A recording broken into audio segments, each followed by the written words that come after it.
Me at all? For real? You're gonna make me cry, you know? That's exactly what you deserve.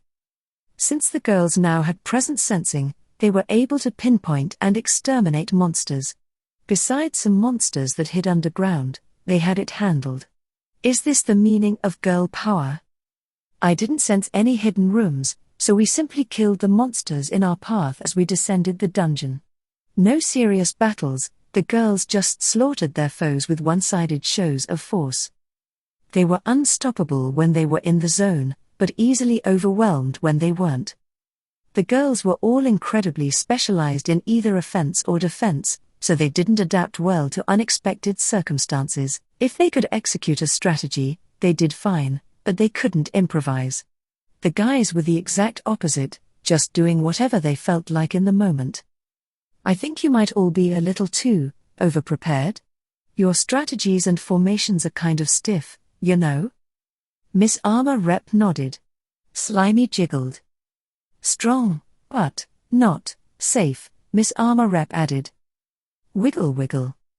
The nerds were almost lazy, how they cheesed their way through battles, and the meatheads improvised, their minds too limited to conceive of tactics.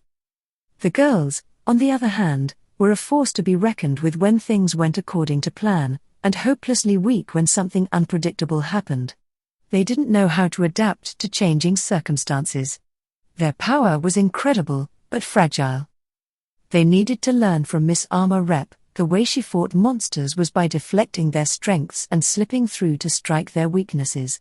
If she couldn't overwhelm them, she could use their power against them. Whether she was defending or attacking, she always landed her blows. That was why she was a master of battle. I learned this the hard way, as she beat the tar out of me every morning. I tried using magic hands to fight with 8 swords at once, but she held her own with just one blade. She didn't just block my attacks, she parried and riposted, cutting the hands to ribbons. How is any of that possible? You need to teach them more than just your techniques. They need to learn how you think about fighting, you know. Miss Armor Rep nodded. Slimy jiggled. On second thought, I didn't think it was possible for them to learn her techniques, so they would need to focus on learning her strategies. We're having a great run, the class rep said. Let's keep at it. Yeah. They were full of energy. The book club group had previously reached the 49th floor, so we weren't encountering too many monsters. I didn't expect any trouble. Help. So much for that. The girls couldn't push through with a strong offense, but when they tried to switch to defense, their formation broke. It was pandemonium. They should have started just attacking the monsters on their own, but they were trying, and failing, to repair their formation instead. Did Miss Armor Rep just facepalm? The least you can do is help 'em out, right? You two, Slimy, go bounce around, okay? Jiggle. The girls excelled in tactical warfare and totally fell apart in a melee. Without the class rep's leadership, they couldn't coordinate. Fortify the defenses. But which ones? What do we do? The infinite magic hands might have been as infinite as the name implied, but I could only control so many at once. The enemies were birds, level 35 vanish eagles. Eagles would have been cool, but these had featherless, bald heads, like vultures. They periodically vanished as they flew around, often escaping death by winking out.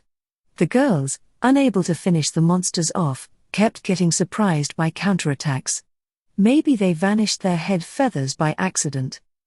An ability like Vanish made formations worthless. A normal battle against them was impossible.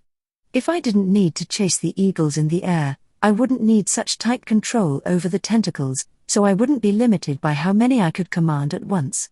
At that realization, I sent out countless tentacles, reshaped into razor-sharp threads crisscrossing over our heads. The eagles that flew into single strands stopped beating their wings as they were sliced in two, while others flew into viciously sharp lattices of thread and became mince. What is happening? The class rep shouted. Even if these were flightless birds, the girls still would have had problems because of the Vanish ability. It was good that vanish only caused them to blink out of existence for a few seconds at most. If it was indefinite, my trap wouldn't have worked. They can't stop mid-flight, so they can't help but dice themselves flying through my trap, you know? I said. Their weakness is traps, chasing after them is a meathead-level stupid strategy. Don't you dare lump us in with them. We couldn't have possibly built a trap like that on our own. Well, thanks, I guess. The tiny animal said. It's not my fault I can't fly, complained Shield Girl. Their speed is bad enough, but being able to vanish like that was a nightmare. They kept pecking me. It hurt. Yeah. They kept diving straight at my eyes. How dare they? Vice Repper said, shaking her fist. To target the pretty eyes of young maidens is unforgivable. You ugly bald bastards. If the old man from the weapons shop heard what they were saying, he'd weep bitter tears. He was as bald as the Vanish Eagles. You shouldn't rely entirely on your formations. You have to use your magic skills and exploit weaknesses, you know. There are a lot of monsters that you can't beat by just wailing on them. Miss Armor Rep can do that because she's insanely